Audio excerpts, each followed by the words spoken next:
gente, bem-vindo a mais uma aula de Química e o tema da nossa aula de hoje é ligações químicas. Vamos lá, começar aqui a nossa aula. Pense em alguns materiais que você conhece. Então eu vou listando aqui alguns materiais.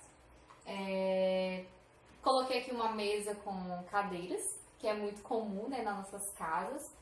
Coloquei aqui também a água também, né, ingerimos todos os dias. Observe que aqui a mesa com as cadeiras e a água estão todas à temperatura ambiente, possuem esse formato, possuem essas propriedades, a temperatura ambiente. E observe que elas são bem diferentes, né? Uma é sólida e a outra é líquida. Outra aqui, coloquei uma pedra. Essa pedra aí é uma pedra bem resistente. Tem característica, tem formato, tem propriedades também bem diferentes da água e da cadeira ali com a mesa com as cadeiras. Eu coloquei aqui um potezinho com cera. Também temperatura ambiente é líquida, só que o líquido aí ele é mais denso do que a água. Observe que esses materiais aí em temperatura ambiente possuem propriedades bem diferentes um dos outros. Então, o que faz com que esses materiais aí tenham essas propriedades bem diferentes? Um dos pontos que contribui para essa diferença aí são as ligações dos átomos que formam esses materiais. Então, a ligação desses átomos aí faz com que esses materiais tenham propriedades diferentes. Contribui para que eles tenham propriedades diferentes. Então, o que é ligação química? Ligação química é a combinação que ocorre entre os átomos dos elementos químicos. Tá? Essa ligação aí desses átomos ligando-se uns com os outros podem ser átomos de um mesmo elemento químico ou átomos de elementos químicos diferentes. Quando eles se unem, formam novas substâncias, tá? Exemplos aqui que temos, ó, a água. A água tem dois átomos de hidrogênio ligado com um átomo de oxigênio. Então, eu tenho o hidrogênio ligando com o oxigênio, na proporção de 2 para 1. Essa ligação aí, ó, é a ligação de átomos diferentes formando uma nova substância. Tá? Aqui eu tenho o sal formado por Na, sódio, e o Cl, cloro. Então, eu tenho dois átomos de dois elementos químicos diferentes ligando e formando uma nova substância que é o sal. Também tenho aqui o ouro, 18 quilates. Eu tenho átomos diferentes, eu tenho o ouro ligado com cobre e forma uma nova substância que é o ouro aí, 18 quilates. Então, observe que a ligação química nada mais é que a união de átomos. Esses átomos podem ser iguais ou podem ser átomos diferentes, bom? Então, vamos lá. Observaram que a maioria, 99% dos elementos químicos, dos átomos elementos químicos encontrados na natureza, eles não são encontrados de forma isolada, são encontrados ligados um ao outro, tá? Você não encontra o oxigênio de forma isolada, você encontra o oxigênio ligado a outros átomos, tá certo? Só que verificaram que existiam átomos de determinados elementos químicos que eles eram encontrados de forma isolada, que eles não se ligavam com ninguém, que são chamados de átomos estáveis. São, no caso, o exemplo dos gases nobres. Átomos encontrados na natureza de forma isolada. Eles não se ligam, eles são inertes, eles não reagem com outros materiais. Então, os cientistas ficavam muito encabulados com isso, porque eram os únicos que eram encontrados dessa forma. Os outros átomos sempre eram encontrados ligados com outros átomos. E os átomos aqui dos gases nobres, não, eles eram encontrados de forma isolada. Então, o que eles tinham diferente? Então, por quê? Qual era a diferença?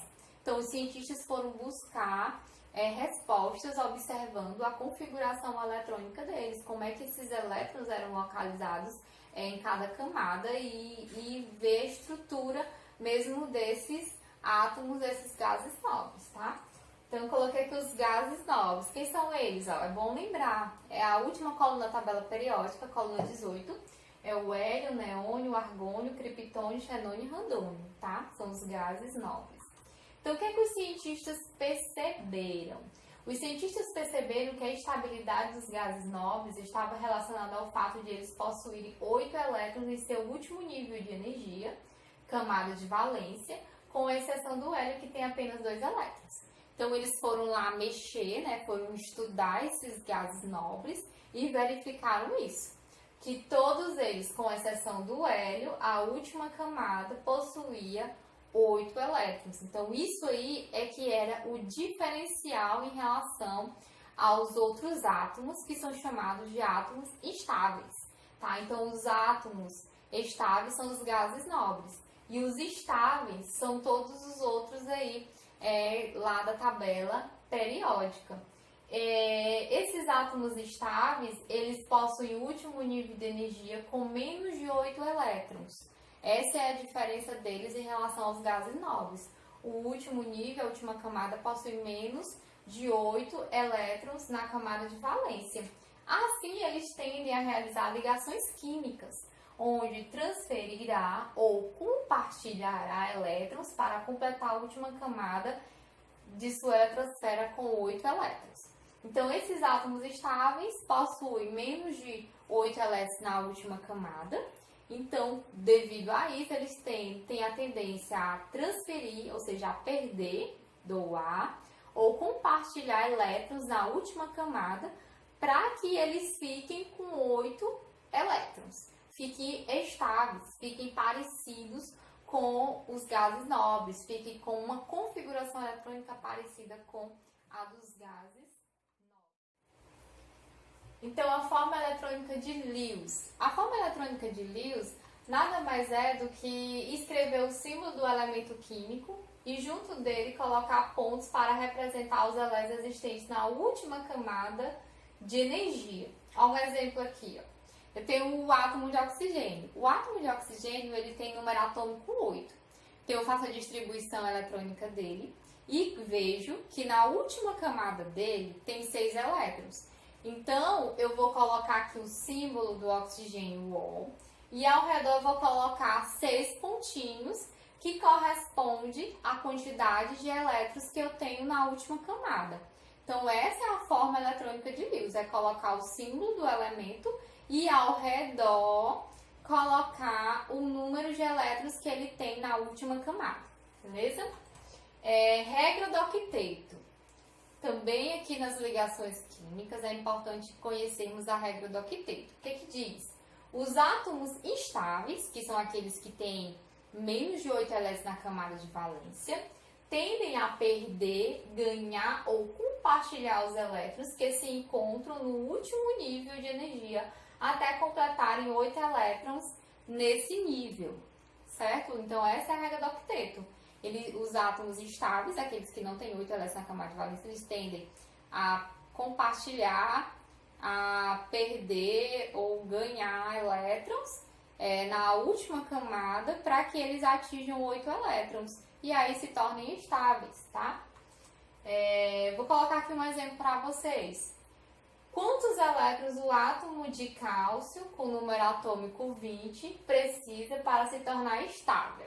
Então, como é que eu vou saber? Primeiro, você tem que saber fazer a distribuição eletrônica. Primeiro, você vai fazer a distribuição eletrônica e ver quantos elétrons esse átomo aí de cálcio tem na última camada. Então, eu fiz aqui a distribuição eletrônica e eu observei que na última camada, camada N, ele tem 2 elétrons. Então, ele tem 2 elétrons. Para ele ficar com 8 elétrons aí, ele precisaria receber 6 elétrons. Então, seria muito difícil ele receber 6 elétrons. Haja energia para ele atrair 6 elétrons para ele. Mas observe o seguinte, e se ele perder esses 2 elétrons? Se ele perder esses 2 elétrons, a última camada passa a ser a N, com 8 elétrons. Então, é mais fácil ele perder 2 elétrons do que ele ter que ganhar 6 elétrons. Então, ele perde esses 2 elétrons aqui, ó. Então, ó, precisa perder os 2 elétrons para ficar estável. Aí, a última camada dele passa a ser M com 8 elétrons. Quando ele perde esses 2 elétrons, ele vai se tornar um íon positivo, porque ele vai ter mais prótons do que elétrons, porque ele perdeu elétrons. um íon positivo, que é chamado de cátion. E a forma eletrônica de Lewis para ele vai ser o quê? Ó? O símbolo Ca, né? E aqui eu coloco a quantidade de elétrons que ele tem na última camada, que no caso é 2. Então eu coloco 2 pontinhos aqui. Beleza, gente? Essa é a nossa aula. Se liguem que mais na frente nós vamos fazer exercícios, tá certo? Então até mais.